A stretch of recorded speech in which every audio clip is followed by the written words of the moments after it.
हमारे चैनल को सब्सक्राइब करें और बेल आइकन दबाएं।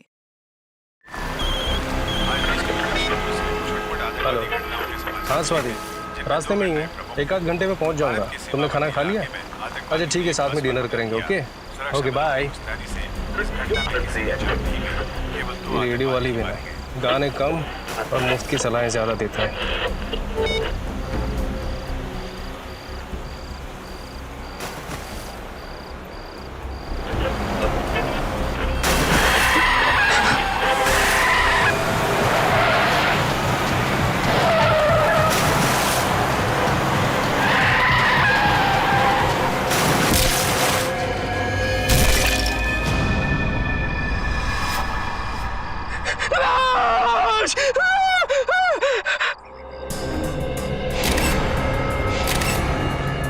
बड़ी बेरहमी से मारा इस लड़की को। पता नहीं कितने दिनों से यहाँ पे बांध के रखा गया था इसे। सर बड़े बड़े मुजरिम देखे, बड़े बड़े खूनी देखे, लेकिन ऐसा खूनी पहली बार देख रहा हूँ जो खून करने के बाद लाश को स्कैकरो बना देता है। दिमाग खराब है इस खूनी का। क्या हुआ क्या था आपको? क्या देखा था आपने यहाँ पे? सर मैं रात को जब आ रहा था तो मुझे झपकी लग गई, गाड़ी आपे से बाहर हो गई और इस खेत में आके स्कैरक्रो से जा टकराई। मैंने देखा कि ये स्कैरक्रो नहीं, लड़की की लाश है। तुरंत ही मैंने सर आपको कॉल कर दिया। आप लोग यहाँ रहते हैं, आप लोगों के खेत है यहाँ पे, और आपको पता नहीं चला किसी ने यहाँ पे लड़की की लाश गाड़ दी है? सर आप ये देखिए सर, पैरों के निशान शायद खूनी के होंगे। ये देखा, ये दायां पैर, ये निशान कुछ गहरे हैं और बाएं पैर वाले निशान हल्के। मतलब समझे फ्रेडी? बिल्कुल सर, इसका मतलब खूनी दाएं पैर पे जोर देके चल रहा था। करेक्ट। या तो वो दंगड़ा के चल रहा होगा या फिर उसके पैर में चोट लगी होगी।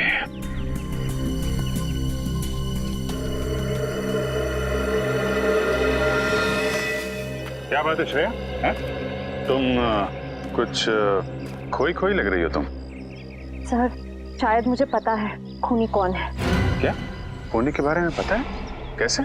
सर 12 साल पहले की बात है। मैं अपनी सहेली कीर्ति के घर खेलने गई थी। खेलते खेलते इतनी रात हो गई पता ही नहीं चला। तो कीर्ति की मम्मी ने मुझे उनके घर रुक जाने के लिए कहा। उस रात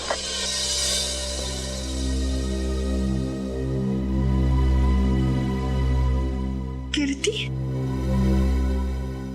कहाँ चली गई?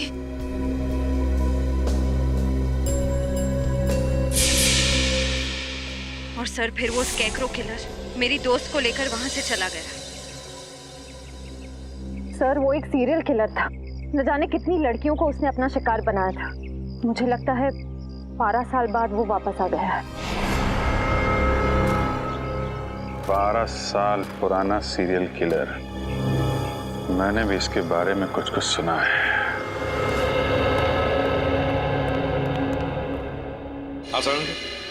अरे बॉस, आप लोग कब आए? सालूं के साहब आप काम में इतने बिजी थे तो।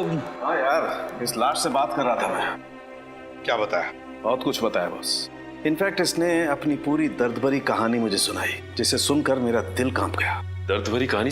हाँ सचिन, बहुत बुरा हुआ है इस लड़की के साथ। इतनी दर्दनाक मौत हुई है इस बेचारी की कि इसका शरीर चेक करते करते मेरे रोंगटे खड़े हो गए। सर इनकी उम्र क्या होगी? उम्र लगभग 30 साल। और बॉस इसकी मौत 4-5 दिन पहले हुई है।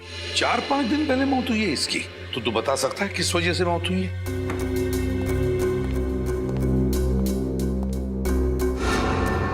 ये देखो, चाकू से किए गए बुरी तरह से वार। और बॉस ऐसे वार इस लड़की के पूरे शरीर पर किए गए, इतने ज्यादा कि इस लड़की के बेचारी के 70% नसें कट चुकी हैं। सर ये खूनी तो पागल लगता है, बिल्कुल एक साइको। इतनी बेरहमी से मारा इसे? ये तो कुछ भी नहीं है पंकज। चाकू से हमला करने से पहले खूनी ने इस पर स्टन गन का भी इस्तेमाल किया है।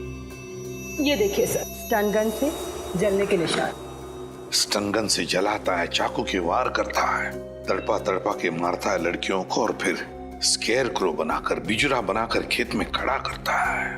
हाँ सर, खूनी के खून करने का मकसद लूटपाट या फिर दुश्मनी निकालना नहीं है सर। वो औरत से नफरत करता है या तो फिर इसे खून करने की बीमारी है, जैसे आमतौर पे सीरियल किलर्स को होती है। बिल्कुल सचिन, यार और कुछ पता चलना चाहिए इस खूनी के बारे में साळुंखे।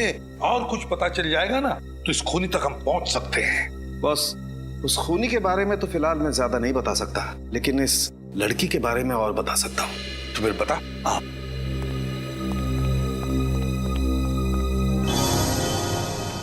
ये देख रहे हो? ये तो आंखें हैं सर। हाँ सचिन, और ये इस लड़की की आंखें, और ये देखो, ये इस लड़की की आंखों पर ये स्टिचेस, टांके। इस लड़की की आंखों पर स्टिचेस लगे थे, तो कहीं हाल ही में इसकी आंखों का ऑपरेशन तो नहीं हुआ था? हाँ बॉस, लगभग 10-11 महीने पहले इस लड़की का ऑपरेशन हुआ था। इसका कॉर्नियल ट्रांसप्लांट हुआ था। उससे पहले ये लड़की देख नहीं सकती थी। हमें इसके खून में से ईथन सैंडाइल नाम का केमिकल मिला है। ईथन सैंडाइल? इस केमिकल से क्या होता है? सचिन, ये केमिकल एक किस्म का ड्रग होता है जिसे ज्यादा मात्रा में लेने से इंसान को हैलुसिनेशंस होने लगते हैं। मतलब उसे अजीब अजीब चीजें दिखाई देती है, जिसकी वजह से वो डर जाता है और डर के मारे चीखने चिल्लाने लगता है। ओह माय गॉड, ये इतना खतरनाक ड्रग है? खतरनाक तो बहुत है, और यही ड्रग हमें इसके खून में से इतनी ज्यादा मात्रा में मिली है कि मरने से पहले उसे इतनी तकलीफ हुई होगी, आप अंदाजा भी नहीं लगा सकते। वैसे यार, ये ड्रग्स, ये केमिकल इस लड़की के खून में आया कैसे है? मेरा मतलब है, क्या इसे इंजेक्ट किया गया था या फिर खिलाया पिलाया गया था? सही ड्रग हमें इसके फेफड़ों में से मिला है। लगता है खूनी ने इसे कुछ सुंघाया है या फिर किसी स्प्रे का इस्तेमाल किया होगा। स्प्रे का? हाँ, और बस इतना ही नहीं, इस लड़की के खून में हमें ऐसी दवाइयों के अंश भी मिले हैं जो अक्सर उन लोगों को दिए जाते हैं जो डिप्रेशन या एंजाइटी के शिकार होते हैं। ओह, डिप्रेशन और एंजाइटी। तो साळुंखे, कहीं ऐसा तो नहीं कि लड़की कुछ इलाज करवा रही थी साइकियाट्रिस्ट से अपने डिप्रेशन या एंजाइटी के लिए? बिल्कुल। सचिन, एक काम करो, मिसिंग पर्सन ब्यूरो में जाकर पूछताछ करो, पता लगाओ इस लड़की के बारे में, पता लगाओ। प्लीज आइए सर। मिसिंग पर्संस ब्यूरो से पता लग गया है सर। उस लड़की का नाम अदिति कुमार था सर। और सर, ये तीनों भी उसी कंपनी में काम करती हैं जहां पे अदिति काम करती थी। इनका नाम सना है, ज्योति और ये नीता। तुम अदिति की एकदम करीबी दोस्त थी ना, तो तुम लोग जानती होगी क्या अदिति का किसी के साथ कोई झगड़ा था या किसी के साथ कोई दुश्मनी? मेरा मतलब है, क्या आप लोगों को किसी पर शक है जो ये कुछ कर सकता है? सर, अदिति मेरी बहुत ही अच्छी सहेली थी। अपना हर सुख दुख मुझसे बांटती थी। अगर उसका कोई दुश्मन होता तो मुझे जरूर बताती। अच्छा, आखिरी बार कब मिली थी तुम लोग उससे? 5 दिन पहले जब वो ऑफिस आई थी। मैं भी तभी मिली थी। और सना जी, आप? सर, मुझे अदिति से मिले हुए 1 महीना हो गया। दरअसल मैं कंपनी के काम से 1 महीने के लिए जापान गई हुई थी। पिछले हफ्ते ही वापस आई हूँ और मुझे नहीं पता था कि अदिति। देखिए, संभालिए अपने आप को। सर, पिछले हफ्ते ही मेरी अदिति से फोन पे बात हुई थी और उसकी किसी भी बात से मुझे ऐसा नहीं लगा कि उसकी जान को खतरा हो सकता है। चलो ठीक है, कोई बात नहीं। सचिन, प्लीज आइए सर। हाँ, प्लीज जरा यहाँ आइए। सर, आज से 12 साल पहले, साल 2001 में जो स्कैरक्रो केस हुआ था वो मिल गया है। ये देखिए। अदिति का खून बिल्कुल उसी तरह से हुआ है जैसे 12 साल पहले लड़कियों के खून हुए थे। पहले ईथन सैंडाइल नाम का ड्रग दिया गया, फिर उन्हें स्टन गन से जलाया गया और फिर चाकू से वार करके नसें काट दी गई। सर, मगर इसमें तो लिखा हुआ है कि खूनी 28 दिसंबर 2001 को पकड़ा गया था। उसका नाम नितिन है और वो अभी जेल में है। तो फिर ये खून कर कौन रहा है? ये खून कोई और ही कर रहा है, कोई और ही कर रहा है, बिल्कुल उसी ढंग से, उसी मोडस ऑपरेंडी से जिस तरह से 12 साल पहले किए गए हैं। ये खून उसी बात का फायदा उठा रहा है, जो भी है वो। सर, किसी इंस्पेक्टर विजय ने नितिन को गिरफ्तार किया था। शायद वो हमारी कुछ मदद कर सके। हाँ, इस इंस्पेक्टर विजय से मिलेंगे, लेकिन उससे पहले आदिति के घर चलते हैं।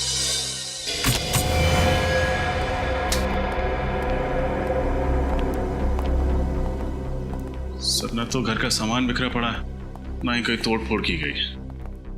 मतलब खूनी अदिति के जान पहचान वाला होगा। सर, अदिति घर में अकेली रहती थी। अगर उसके परिवार में कोई होता तो पता चल सकता था कि उसकी मौत की वजह कोई दुश्मनी तो नहीं है। कई बार खाली पड़ा घर भी बहुत कुछ बता देता है। अच्छी तरीके से चेक करो, कुछ ना कुछ जरूर मिलेगा।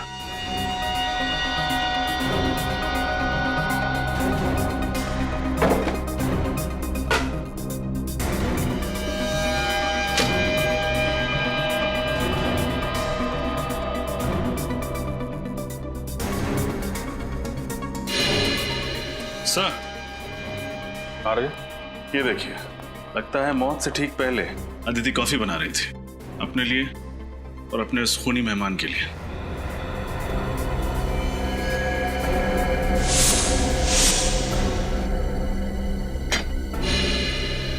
सर देखिए सर, टूटा हुआ बाज। सर ऐसा लग रहा है इस कमरे में हाथापाई हुई है। ये बात संभाल के एविडेंस बैग में डाल लो, शायद फिंगरप्रिंट्स मिल जाए।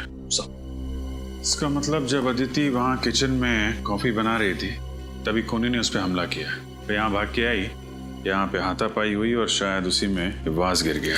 शायद यहीं पे खून हुआ है उसका।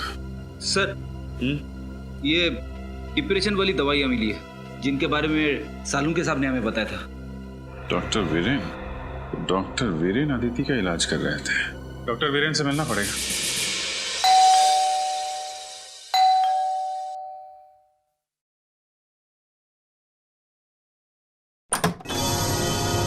जी कहिए।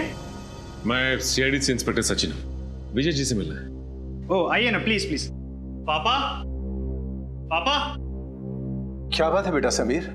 पापा सीआईडी से इंस्पेक्टर सचिन आपसे मिलना चाहते हैं। सीआईडी वालों को रिटायर्ड इंस्पेक्टर विजय से क्या काम पड़ गया? सर क्या है कि 12 साल पुराने केस के बारे में आपसे पूछना है। कौन सा केस? वही 12 साल पुराना सीरियल किलर का केस जिसमें वो लड़कियों का खून करके उनकी लाश को स्केयर क्रो बना देता था। अच्छा वो केस। ये 12 साल पुराने केस की ओर अचानक कैसे ध्यान चला गया आप लोगों का? वो क्या है कि 12 साल के बाद ये खूनी फिर से जाग उठा है और इसने एक मासूम लड़की का खून कर दिया है, और जल्द से जल्द अगर इस किलर को नहीं पकड़ा गया तो ना जाने कितनी मासूम लड़कियों की जानें जा सकती है। हाँ, मैं समझ सकता हूँ। बहुत ही खतरनाक खूनी है वो। पिछले 12 सालों में तकरीबन 15 लड़कियों को मारा है उसने, और उनमें से एक तो मेरे बेटे समीर की मंगेतर खुशबू भी थी। तक नहीं भूल पाया मैं उसे। सुन के बहुत दुख हुआ। वैसे मैंने आपकी केस फाइल पढ़ी है, उसमें लिखा है कि आपने खूनी को पकड़ लिया है। नितिन नाम है ना उसका? हाँ, नितिन नाम था उसका। असल में एक क्राइम साइट पे हमें खून का जो सैंपल मिला था उसका डीएनए नितिन से मैच हुआ था, जिसके बलबूते पर हमने नितिन को गिरफ्तार किया था। पर पता नहीं क्यों हमेशा मुझे ऐसा लगता रहा जैसे नितिन असली कातिल नहीं है। अगर आप चाहें तो ये बात खुद जेल में चलकर नितिन से पूछ सकते हैं। ये नितिन कौन सी जेल में? बिंजलपुर जेल। बिंजलपुर जेल। ये कहिए। आप डॉक्टर वीरेन ही है ना? जी हाँ, मैं ही डॉक्टर वीरेन हूँ, और मेरे आज के सारे अपॉइंटमेंट्स खत्म हो चुके हैं। आपको कितने बजे का वक्त दिया था? आई एम सॉरी, हम लोगों ने अपॉइंटमेंट नहीं लिए, हम लोग सीआईडी से। सीआईडी से? क्या बात है सर? आपकी एक पेशेंट थी अदिति, किसी ने बहुत बेरहमी से उसका खून कर दिया है। खून कर दिया? कब? 13 तारीख को। बहुत बुरा हुआ। अदिति बहुत ही अच्छी लड़की थी और उसका इलाज भी काफी अच्छा चल रहा था। कब से आप इलाज कर रहे थे अदिति का? सर यही कोई 2 महीने से। आखिरी बार वो आपके पास कब आई थी? 1 मिनट सर। 7 तारीख शाम 5 बजे का अपॉइंटमेंट था उसका। क्या प्रॉब्लम क्या थी अदिति को? माफ कीजिए सर, हम इलाज शुरू करने से पहले अपने मरीज से ये वादा करते हैं कि उनकी बताई हुई हर बात गुप्त रखी जाएगी, टोटली कॉन्फिडेंशियल, और इसी भरोसे और विश्वास के दम पर मरीज अपना हर दुख और दर्द हमें बता पाता है। मैं आपकी दुविधा समझ सकता हूँ डॉक्टर वीरेन, पर यहाँ हम बात कर रहे हैं एक ऐसी लड़की की जो मर चुकी है, खून हुआ है उसका, और उसका खूनी अभी भी बाहर घूम रहा है, और उस खूनी तक पहुँचने में आप हमारी मदद कर सकते हैं। आप समझ रहे हैं ना मैं क्या कहना चाहता हूँ? जी हाँ, मैं समझ रहा हूँ। दरअसल जब से अदिति की शादी टूटी थी वो अंदर से बहुत टूट चुकी थी। अदिति की शादी टूटने की वजह? उनके अपने पति से काफी झगड़े होते थे। किस बात को लेकर होते थे ये झगड़े? छोटी छोटी बातों को लेकर, और सबसे ज्यादा पैसों को लेकर। उनके पति मयूर को ये लगता था कि अदिति हद से ज्यादा खर्च कर रही है, और इसी वजह से मयूर अक्सर अदिति को डांटा करता था, और इसी वजह से उनका तलाक हो गया। और कोई परेशानी? नहीं सर, अदिति का पति ही अदिति के लिए सबसे बड़ी परेशानी थी। अदिति आखिरी बार जब मुझसे मिलने आई थी तो काफी डरी हुई थी। डरी हुई थी? हाँ सर, वो कह रही थी कि उसका कोई पीछा कर रहा है, उसे नुकसान पहुंचाने की कोशिश कर रहा है। कौन? कुछ बताया उसने? नहीं सर, ये नहीं बताया। ऐसे कहीं अदिति के खून में उसके पति मयूर का तो हाथ नहीं? आइए।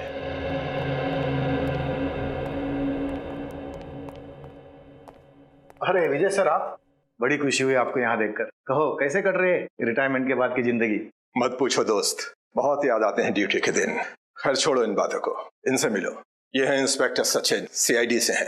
Hello sir. एक केस के सिलसिले में हमसे कुछ पूछने आए थे, इसीलिए हम लोग यहाँ आए। किस केस के बारे में आप जानना चाहते हैं? उस सीरियल किलर के बारे में जो लड़कियों का खून करके उनकी लाश का स्केयर क्रो बना देता था। ये 12 साल पुराना केस, कुछ याद आया आपको? उसे मैं कैसे बोल सकता हूँ सर। आप नितिन के बारे में बात कर रहे हैं ना?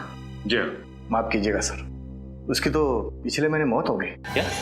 उसकी मौत हो गई? लेकिन कैसे? डेंगू से। मैंने नहीं बताया कि असल में नितिन असली कातिल नहीं था। असली कातिल तो अभी भी कहीं आजाद घूम रहा है। मैं जानता हूँ, नितिन ने खुद मुझसे ये बात कही थी। उसने सिर्फ पहले खून में ही उस खूनी की मदद की थी। चिलर साहब, ऐसी बात थी तो फिर आपने पकड़ने की कोशिश क्यों नहीं की खूनी को? बहुत कोशिश की थी मगर कोई सुराग ही हाथ नहीं लगा था। लेकिन खूनी के बारे में नितिन तो जानता था, आप लोग उससे पूछ सकते थे। कई बार पूछा था सर, मगर वो उस खूनी से बहुत डरता था कि उसका नाम लेने से कांपता था। कमाल है, जेल में रहने के बावजूद आखिर ऐसी क्या वजह हो सकती है कि वो सीरियल किलर का नाम लेने से भी कांपता था? शायद उसे ये चिंता थी कहीं वो खूनी उसके बेटे रवि को भी कोई नुकसान न पहुंचा दे। नितिन का बेटा रवि? ये रवि रहता कहाँ है? मयूर, हम अदिति के बारे में कुछ पूछना चाहते हैं। अदिति मेरी पत्नी है। पत्नी है नहीं, पत्नी थी। तलाक दे दिया था ना तुमने उसे? जी हाँ, मैंने तलाक दे दिया था उसे। तो फिर खून क्यों किया? खून? अदिति का खून हो गया? हाँ, और हमें शक है कि उसका खून तुमने किया। ये बात सच है कि अदिति मेरी पत्नी थी। जब तलाक देकर हर मसले का हल निकल चुका था तो मैं उसका खून क्यों करूंगा? क्योंकि डिवोर्स के बाद अदिति ने हर्जाने के रूप में तुमसे 25 लाख रुपए मांगे थे, और वैसे भी तुम्हें अपनी पत्नी हमेशा से बहुत खर्चीली लगती थी। ये बात सच है कि अदिति जरूरत से ज्यादा खर्चा करती थी, लेकिन इसका मतलब ये नहीं कि इतनी छोटी सी बात के लिए कोई पति अपनी पत्नी का खून कर दे। छोटी सी बात?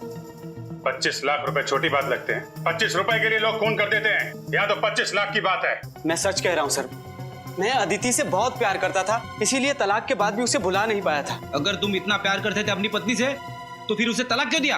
क्योंकि उसने कभी मुझे प्यार किया ही नहीं था। उसने शादी तो कर ली थी मुझसे, लेकिन शादी के बाद भी अदिति अपने अतीत में ही जी रही थी, और धीरे धीरे मेरा शक यकीन में बदल गया कि शादी से पहले उसका किसी के साथ अफेयर था। और सच बात तो यह है सर कि वो उसे भुला ही नहीं पाई थी। शादी के पहले का प्रेमी? कौन है वो?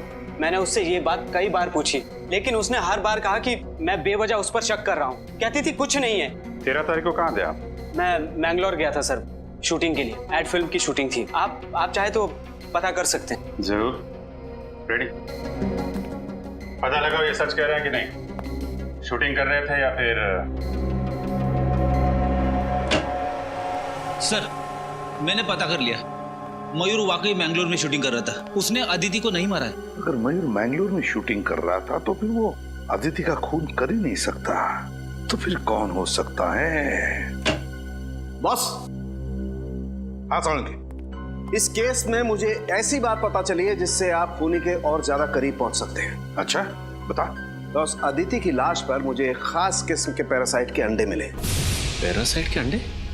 इस पैरासाइट से क्या होता है सर? सचिन, मेडिकल भाषा में इसे लंग फ्लूक या पैरागोनिमस वेस्टरमनी कहते हैं। पैरागो? तुम रहने दो फ्रेडी, तेरे बस की बात नहीं है यार। कोई बात नहीं सालुंके साहब, वैसे नाम में क्या रखा है? आप प्लीज इतना बता दीजिए कि इस पैरासाइट के अंडे की खासियत क्या है? सबसे बड़ी खासियत ये है कि ये पैरासाइट हमारे देश में होता ही नहीं। क्या मतलब? मतलब ये बॉस, ये एक जापानी पैरासाइट है। Japanese parasite? हाँ बॉस, जापान के 80% मीठे पानी के केकड़ों में ये पैरासाइट मिलता है। और क्योंकि ये फ्रेश वाटर क्रैब जापान की एक डेलिकेसी है, लोग बहुत चाव से इसे खाते हैं, इसलिए जापानी लोगों के शरीर में ये पैरासाइट अपने आप पहुंच जाता है। लेकिन सर, अदिति तो कभी हिंदुस्तान से बाहर गई नहीं, तो ये जापानी पैरासाइट इसके शरीर में आया कहाँ से? सचिन, अदिति नहीं गई होगी, और उसकी दोस्त सना, वो तो जापान गई है ना। मैं कंपनी के काम से 1 महीने के लिए जापान गई हुई थी। सर, कहीं इन सबके पीछे सना का हाथ तो नहीं? सना से मिलना पड़ेगा।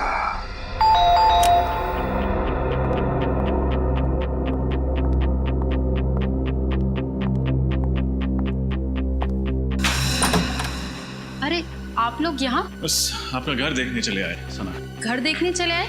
मुझे कुछ समझ नहीं आया।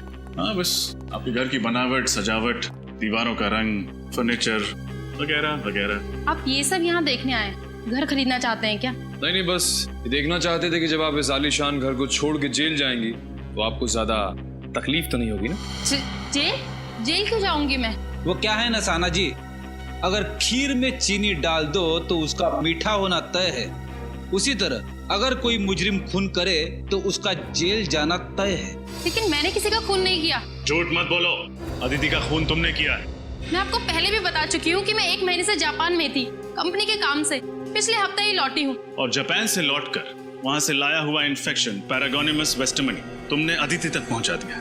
आप मेरी जासूसी भी कर रहे हैं। सिर्फ अपनी ड्यूटी कर रहे हैं। एक सीआईडी ऑफिसर की पहली ड्यूटी कुछ भी करके मुजरिम तक पहुँचना। हाँ, ये सच है। अदिति की मौत से पहले मैं उससे मिली थी, लेकिन यकीन मानिए मैंने उसको खून नहीं किया। देखो, पहले भी झूठ बोल चुकी हो, दोबारा मत बोलो। तुम्हारे पास ठोस वजह थी अदिति का खून करने की। मेरे पास कोई ठोस वजह नहीं थी।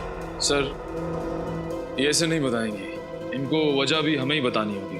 ठीक है, ये तकलीफ भी हम ही उठा लेते हैं। तो फ्रेडी, हुआ कुछ ऐसे, अदिति और सना एक ही कंपनी में काम करती थी। अदिति फाइनेंस डिपार्टमेंट में और सना मार्केटिंग में। मार्केटिंग में सना काम क्या करती थी? एड्स वगैरह का बजट पास कराना, कंपनी के क्लाइंट्स की गिनती बढ़ाना, और इन सभी कामों के लिए जरूरत पड़ती है पैसों की, यानी कि मार्केटिंग बजट। और जानते हो मैडम ने मार्केटिंग बजट के साथ क्या किया? क्या किया? घपला। घपला? 6 महीने के अंदर पूरे 15 लाख का घपला। अरे बाप रे, जिस थाली में खाया उसी थाली में छेद कर दिया। ये क्या बकवास किए जा रहे हैं आप लोग? ये सब झूठ है। यही सच है। हमें अदिति के ऑफिस से तुम्हारी काली करतूतों का पूरा ब्यौरा मिला है। अदिति जानती थी तुम्हारी हेरा फेरी के बारे में। तुम्हें डर था कि अदिति सबके सामने तुम्हारा भांडा फोड़ देगी, इसलिए तुमने उसे अपने रास्ते से हटा दिया।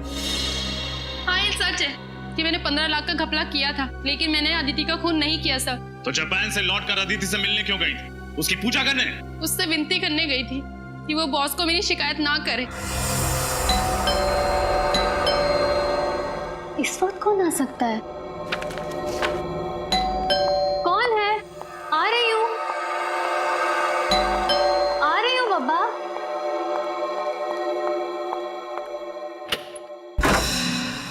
सना, तुम यहाँ क्या कर रही हो इस वक्त? अदिति, मेरी बात तो सुनो। क्या सुनूं? अदिति, प्लीज किसी से कुछ मत कहना, नहीं तो मेरी सालों की मेहनत और मेरा करियर बर्बाद हो जाएगा, और कोई कंपनी भी मुझे नौकरी नहीं देगी। प्लीज अदिति। ये सब तो तुम्हें अपने ईमान का सौदा करने से पहले सोचना चाहिए था। ये ईमान और सच्चाई की बातें ना सिर्फ किताबों में अच्छी लगती हैं अदिति। अगर इस दौर में कुछ मायने रखता है तो वो है पैसा। मैं तो कहती हूँ इस काम में तुम भी मेरा साथ दो। कितनी गिर सकती हो तुम? मैंने कभी सोचा नहीं था। मैं अभी बॉस को फोन करती हूँ। ऐसा मत करो अदिति, प्लीज मेरी बात। ये क्या किया तुमने? माफ करना दीदी, मुझे लगता है मुझे चलना चाहिए, लेकिन प्लीज मेरी बात पे गौर करना और बॉस को कुछ मत बताना।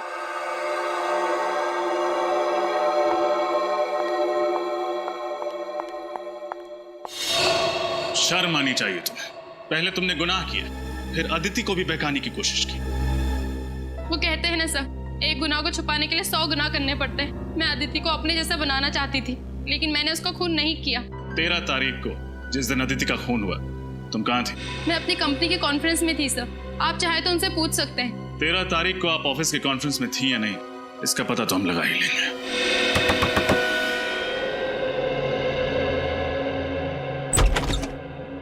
जी कहिए, किससे मिलना आपको? हमें रवि से मिलना। जी हाँ, मैं ही रवि हूँ। आप लोग? हम लोग सीआईडी से। सीआईडी? अंदर आ सकते हैं? जी आइए। आप लोगों की यहाँ आने की वजह जान सकता हूँ?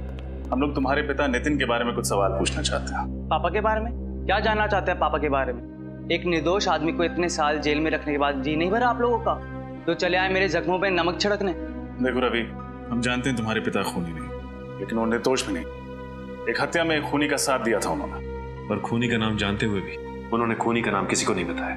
कैसे बताते? उनको डर था कि वो मुझे और मेरी मम्मी को नुकसान ना पहुंचाते। तुम्हारी मम्मी नहीं देख रही? कहाँ है? उनका देहांत हो गया 2 साल पहले। तुम्हारे पापा काम क्या करते थे? पापा बीकेसी कॉलेज में केमिस्ट्री पढ़ाते थे। अपने खाली समय में लैब में रहते थे और फॉर्मूलाज में उलझे रहते थे। सर कहीं ऐसा तो नहीं कि वो स्प्रे और ड्रग्स नितिन से ही पहुंचे हो खूनी तक? बिल्कुल हो सकता है सचिन। अच्छा, तुम्हारे पिता का लैब कहाँ पे था? मिलन नगर में। पापा ने वहाँ पर एक कमरा किराए पे लिया था, उसमें लैब बनाई थी। लेकिन पापा के जेल जाने के बाद वो कमरा मकान मालिक ने किसी और को किराए पे दे दिया था। अच्छा रवि, अपने दिमाग पर थोड़ा जोर डालो। 12 साल पुरानी बात याद करो। तुम्हें कोई अजीब सा आदमी याद है? शायद तुम्हारे पिता का दोस्त, जो तुम्हें लगे कि वो खूनी हो सकता है। हाँ, एक काने नाम का आदमी था। काने? हाँ जी, पापा एक बार उसको घर पे लेके आए थे। हाव भाव में वो थोड़ा अजीब सा था। और कुछ याद है तुम्हें? तुमने उसका चेहरा देखा था? दिखने में कैसा था? काफी दिन बीत चुके हैं, मुझे उसका चेहरा ठीक से याद नहीं है। अच्छा, तुम्हारे पिता का कोई पुराना सामान वगैरह है घर पे? शायद उसके जरिए हम खूनी तक पहुंच सकें। ऊपर स्टोर रूम में पापा का सामान पड़ा है, आप देख सकते हैं। चलो दिखा। हाँ जी।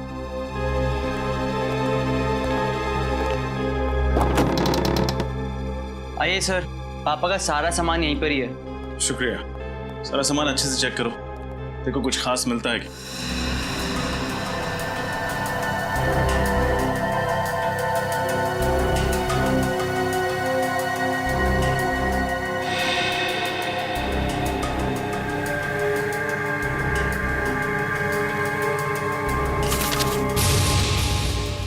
ये देखिए सर, ये खत है किसी काने के नाम पे। काने? शायद वही काने हो जिसके बारे में रवि ने बताया था। देखो क्या लिखा। काने, भले ही दुनिया तुम्हें पापी समझे, मगर मेरे लिए तुम सिर्फ और सिर्फ एक प्रेमी रहोगे। तुम बिन जिंदगी मानो वीरान हो गई है। मैं तुम्हें दिलो जान से प्यार करती हूँ। तुम मेरी जिंदगी में वापस आ जाओ और इंतजार नहीं होता। सिर्फ तुम्हारी अदिति। अदिति? कहीं ये वही अदिति तो नहीं जिसका खून हुआ है? हो सकता है। कहीं अदिति इस खूनी को जानती तो नहीं थी? चिट्ठी से तो लगता है कि दोनों एक दूसरे से प्यार करते थे। सर, अगर अदिति और काने एक दूसरे से प्यार करते थे तो काने अदिति का खून क्यों करेगा? रवि, क्या तुम्हारे पिता किसी अदिति को जानते थे? नहीं सर, किसी अदिति को तो नहीं जानते थे। तो फिर ये काने का खत नितिन तक कैसे पहुंचा? सचिन, काने और नितिन दोस्त है। हो सकता है काने ने नितिन का पता अदिति को दिया हो चिट्ठी भेजने के लिए। केस तो और भी उलझता जा रहा है। सना की कॉन्फ्रेंस का सीसीटीवी फुटेज देखकर लगता है ये खून सना ने नहीं किया है। लेकिन अगर ये खून सना ने नहीं किया तो फिर किसने किया? ये केस और भी उलझता जा रहा है। सर, कहीं अदिति का खून नितिन के दोस्त काने ने तो नहीं किया? हो सकता है, क्योंकि इंस्पेक्टर विजय ने भी यही कहा था ना कि नितिन खून कर ही नहीं सकता। पता नहीं क्यों हमेशा मुझे ऐसा लगता रहा जैसे नितिन असली कातिल नहीं है। मगर सर, अदिति ने काने को जो खत लिखा था उससे तो साफ साफ पता चल रहा है कि दोनों एक दूसरे को बहुत प्यार करते थे। तो फिर काने अदिति का खून कैसे करेगा? शायद इसलिए फ्रेडी कि अदिति ने काने के बदले शादी की मयूर के साथ, इसलिए। सर, अगर ऐसा है तो वो ये काम उसी वक्त करता, उसे इतने साल तक इंतजार करने की क्या जरूरत थी? हो सकता है ना किसी वजह से इतने सालों बाद इस काने का दिमाग घूम गया और उसने खून कर दिया अदिति का। सर, ये देखिए सर, इस सीरियल किलर के बारे में छपी एक रिपोर्ट 12 साल पुरानी। 17 जून 2001 स्केयरक्रो किलर ने एक और लड़की को अपना शिकार बनाया। मरने वाली लड़की 24 साल की थी, MBA की पढ़ाई कर रही थी। उसका नाम नम्रता था। उसके छोटे भाई वीरेन ने उसे बचाने की नाकामयाब कोशिश की और इस हादसे में वीरेन की टांग बुरी तरह से जख्मी हो गई, मगर बेचारी नम्रता मारी गई। माय गॉड, ये वीरेन है। ये वीरेन तो आदित्य का साइकियाट्रिस्ट डॉक्टर वीरेन है। ये डॉक्टर वीरेन? जी हाँ, मैं डॉक्टर वीरेन हूँ।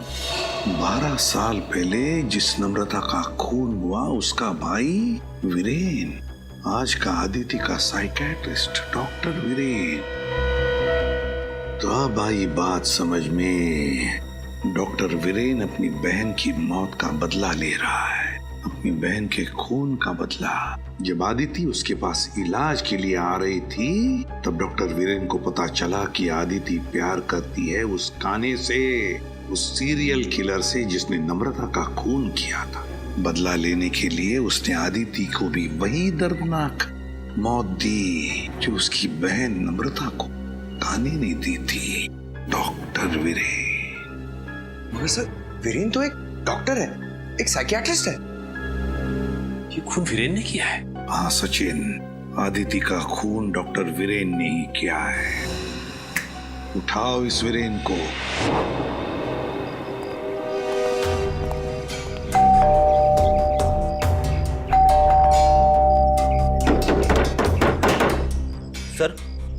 कहीं उसे पता तो नहीं चल गया कि हम लोग आने वाले, इसीलिए छुप गया हो? छुप के जाएगा कहाँ?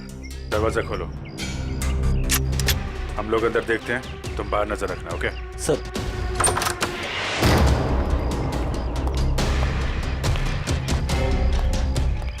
अजय उस तरह।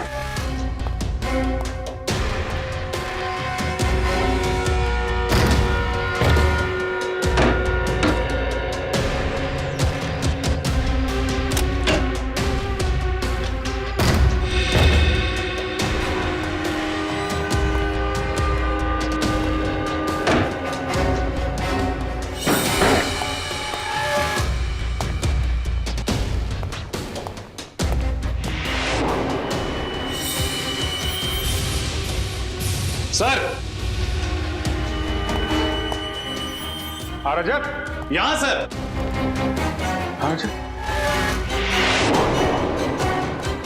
माय गॉड, मैं वापस आ गया।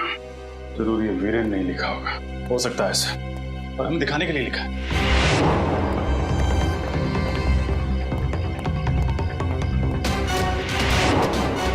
सर जल्दी आइए।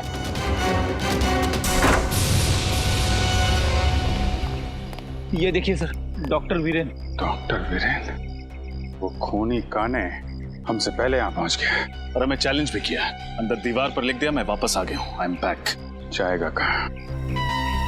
लेकिन एक बात समझ में नहीं आ रही, उसे पता कैसे चला कि डॉक्टर वीरेन ने अदिति का खून किया है? इंस्पेक्टर विजय, नितिन के साथ जेल में ये जो कैदी था अविनाश, दोनों की अच्छी दोस्ती थी क्या? हाँ, नितिन वैसे तो किसी से ज्यादा बातचीत नहीं करता था, पर अविनाश को अपने दुख दर्द जरूर बताता था। तो फिर असली स्कैरक्रो के बारे में उसने अविनाश को जरूर बताया होगा। जी हाँ, ये हो सकता है। हेलो, कहाँ? ठीक है सर, उस खबरी रघु का फोन था, कह रहा था अविनाश आजकल शहर के मंडोबा इलाके में रह रहा है। मंडोबा इलाका? जी सर। अगर अविनाश पकड़ा जाएगा तो उससे हमें जानकारी मिल जाएगी, तो असली स्कैर को हमारे हाथ लग जाएगा। श्रेया, एक काम करो, एसीपी साहब को इन्फॉर्म करो कि हम इंस्पेक्टर विजय के साथ इस मंडोबा इलाके में जा रहे हैं। जी सर। सर, स्कैरक्रो काने तक हमें सिर्फ 2 लोग पहुंचा सकते थे, नितिन और अदिति, और दोनों मर चुके हैं सर। हाँ सर, न जाने ये खूनी कब पकड़ा जाएगा। 12 साल से आजाद घूम रहा है। 12 साल पकड़ा जाएगा वो सचिन, जरूर पकड़ा जाएगा। उसके पापों का घड़ा भर चुका है। फ्रेडी, वीरेन के घर से जो पेपर मिले, उनसे क्या मिला? सर, इस वीरेन ने अच्छी खासी रिसर्च कर रखी थी उस खूनी के बारे में। उसके एक एक जुर्म का आर्टिकल वगैरह संभाल के रखा था। शायद काफी समय से इंतजार कर रहा था वीरेन उससे बदला लेने का। और अदिति की इलाज के पेपर्स? हाँ सर, आंखों के ऑपरेशन के बाद अदिति ने जब काने को देखा तो उसने उसका हुलिया भी बताया था वीरेन को। सांवला सा रंग, घने बाल, कद 5 फीट 10 इंच। उसने ये भी बताया था कि जब वो देख नहीं सकती थी तब उसका अंधापन दोनों के पैर के बीच दीवार नहीं बन पाया, क्योंकि काने खुद कलर ब्लाइंड था। क्या कहा? Colour blind? काने कलर ब्लाइंड है? हाँ सर। Colour blind? कद 5 फुट 10 इंच, सांवला रंग, घने बाल और कलर ब्लाइंड। ये तो विजय है। माफ कीजिएगा, मुझे कलर ब्लाइंडनेस है, इसलिए। आइए। वही इंस्पेक्टर विजय जिसने नितिन को गिरफ्तार किया था? हाँ पंकज, वही इंस्पेक्टर विजय। उसी पर जिम्मा था उसे पकड़ने का, इसीलिए तो हाथ नहीं लग रहा है ये स्केयरक्रो किलर। हाँ सर, और इसीलिए वो हमारी मदद करने के लिए तुरंत तैयार हो गया, ताकि अदिति के खूनी तक पहुंच सके और वीरेन को मार सके। एग्जैक्टली। सर, दया सर और श्रेया की जान खतरे में। वो दोनों भी तो इंस्पेक्टर विजय के साथ में हैं। गॉड, फोन करो जल्दी दोनों को।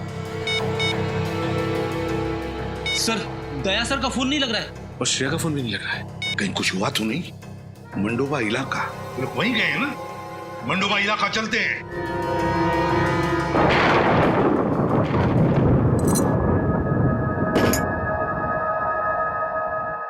श्रेया, श्रेया, श्रेया, श्रेया, तुम ठीक हो? सर, हम यहाँ इस हालत में?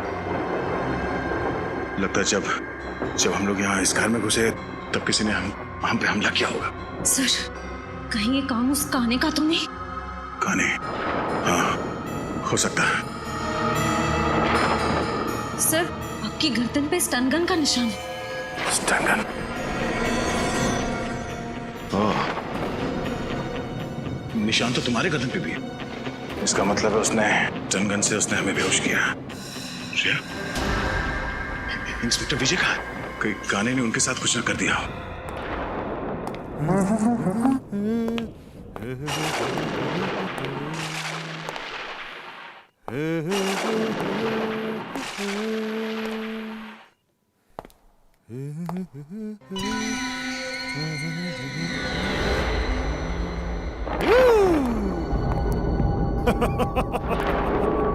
आज मैं बहुत खुश हूँ। दो सीआईडी ऑफिसर्स की खातिरदारी करने का मौका मिला है इस नाचीज को। तो कैसे लग रही है मेरी ये मेहमान नवाजी? तूने अभी तक सीआईडी की मेहमान नवाजी नहीं देखी। एक बार मुझसे खातिरदारी करवा ले, फिर अगले कई जन्म तक तो जुर्म करने की सोचेगा भी नहीं। दया दया दया दया दया दया दया, तुम्हारे इसी अदा का तो मैं फैन हूँ दया। मरने से पहले अपना एक ऑटोग्राफ तो जरूर देकर जाना। तुम जैसा मच्छर दया सर को मारेगा। हिम्मत है तो अपना मास्क उतार और अपना असली चेहरा दिखा। वैसे तुम ठीक ही कह रही हो। एक आदमी को मारने में जो मजा ना, उससे कई ज्यादा मजा एक लड़की को मारने में है। मरने से मैं डरती नहीं, समझा? अगर तूने श्रेया को हाथ भी लगाया ना, तो मैं तेरा क्या हाल करूंगा तो सोच भी नहीं सकता। इधर छोड़ से। ए दया, चुप चुप चुप चुप चुप चुप चुप चुप दया चुप। श्रेया और मेरा बहुत पुराना रिश्ता है दया। श्रेया तुम जानती है ना, तुम्हारी दोस्त कीर्ति, उसको क्या अंजाम किया था मैंने? सब याद है मुझे। और आज कीर्ति की मौत का हिसाब चुकाना पड़ेगा तुझे। तू नहीं मार सकती मुझे, नहीं मार सकती। मैं मार दूंगा तुझे। उस वक्त तो तू बच गई थी, लेकिन अब नहीं बचेगी। हिम्मत है तो मुझसे बात कर, मुझसे बात कर। इधर दया दया, जब मैं अपने जुर्म को अंजाम देता हूँ ना, तब मुझे किसी का शोर मचाना चिल्लाना पसंद नहीं है। सॉरी दया, लेकिन मुझे तुम्हें कुछ देर के लिए शांत करना पड़ेगा।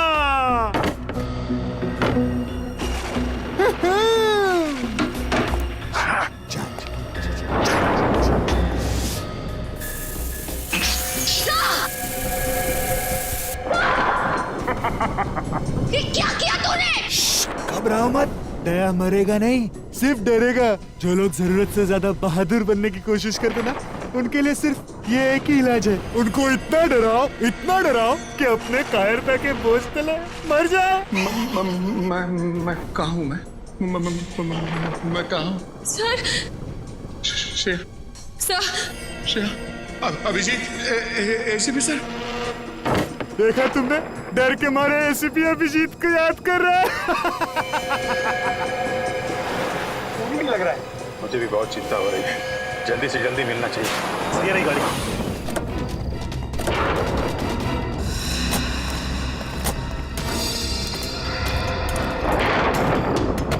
सर, डिक्की में कोई है। डिक्की में? कॉल। इंस्पेक्टर विजय। सर, हमें तो लगा था कि यही खूनी है, पर अब असली खूनी कौन है? इंस्पेक्टर विजय, इंस्पेक्टर विजय जी। अभिजीत, कैसे भाई साहब? और दया, श्रेया कहाँ है? वो दोनों, उन दोनों की जिंदगी खतरे में है। वो स्कैरक्रॉ किधर है बोलो? शायद इस तरफ क्या है। इस तरफ? पंकज, इन्हें संभालो, हम लोग देखते हैं।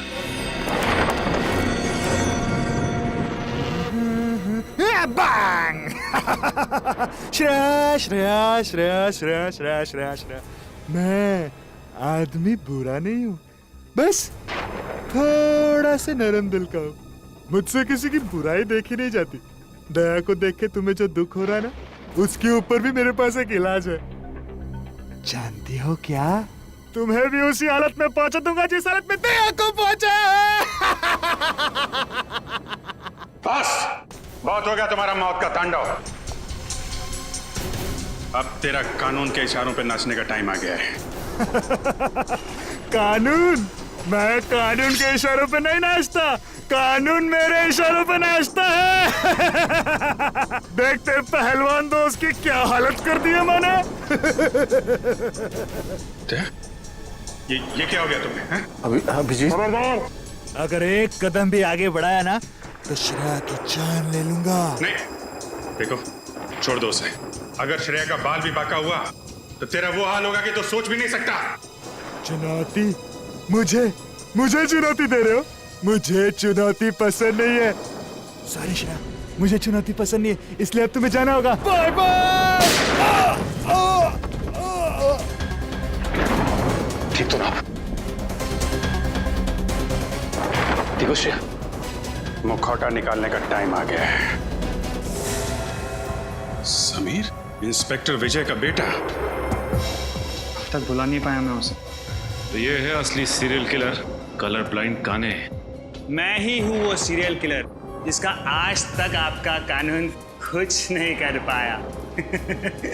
किसी को भनक तक नहीं लगने दी मैंने कि मैंने इतने सारे खून किए, अपने पापा तक को नहीं। अपने पिता के इन्वेस्टिगेशन का फायदा उठाते रहे तुम, क्योंकि तुम्हें पहले से पता चल जाता पुलिस का अगला कदम क्या होगा। हाँ बराबर आप। ये सब मैं इसीलिए कर रहा था क्योंकि मुझे नफरत थी पापा के पुलिस के नौकरी से। सोते बैठते उठते जागते हर वक्त बस duty duty duty duty duty बस। उन्होंने कभी भी मेरी माँ को ना ही मुझे वक्त दिया, कभी नहीं। शर्म आनी चाहिए तुम्हें। जिस पिता पे तुम्हें गर्व होना चाहिए उसकी ड्यूटी से तुम्हें परेशानी होती है। अरे तुम क्या जानो देश के लिए कुछ कर गुजरने का नशा क्या होता है? कभी ये सोचा है तुमने कि जब तुम्हारे पिताजी को पता चलेगा कि उनका बेटा खूनी है, उनका सर झुक जाएगा शर्म से? अरे उनकी गर्दन झुकती ना तो झुकने दो, मुझे कोई फर्क नहीं पड़ता। उन्होंने उनका पुलिस होने का फर्ज निभाया ना, लेकिन एक पापा होने का फर्ज कभी नहीं निभाया उन्होंने, कभी नहीं। हाँ कभी नहीं। तुमने अपनी मंगेतर खुशबू को क्यों मार डाला? क्योंकि मैं आदिति से प्यार करता था।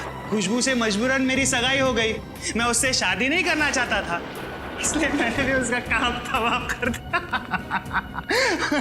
और फिर मैं ऑस्ट्रेलिया चला गया। देश छोड़कर क्यों चले गए थे तुम? इस देश में मेरे लिए रखा ही क्या था? आदित्य की मयूर से शादी हो गई, उसके सुखी जीवन में मैं आग लगा ले नहीं चाहता था, इसलिए मैं चला गया। लेकिन जब मुझे पता लगा उसका डिवोर्स हो गया ना, तो मैं फिर से आ गया। और 12 साल बाद फिर से उसी खूनी रूप में आ गए जब तुम्हें पता चला कि वीरेन ने आदिति को मार डाला है। हाँ, मेरी आदिति मर गई, उसका खून हो गया। तुम्हारी अदिति? और जिन लड़कियों को तुमने मारा उनका क्या? वो भी किसी की बहन बेटी पत्नी थी। उनके परिवार वालों पे क्या गुजरेगी कभी सोचा तुमने? नहीं, मुझे किसी के सुख दुख से कोई तकलीफ नहीं थी। मुझे सिर्फ अपनी खुशी चाहिए थी, सिर्फ अपनी बस, और किसी की नहीं। लेकिन जब मुझे पता चला ना पापा से आप लोग अविनाश से मिलने जा रहे हैं, तब मुझे मेरी आजादी का खतरा महसूस हुआ।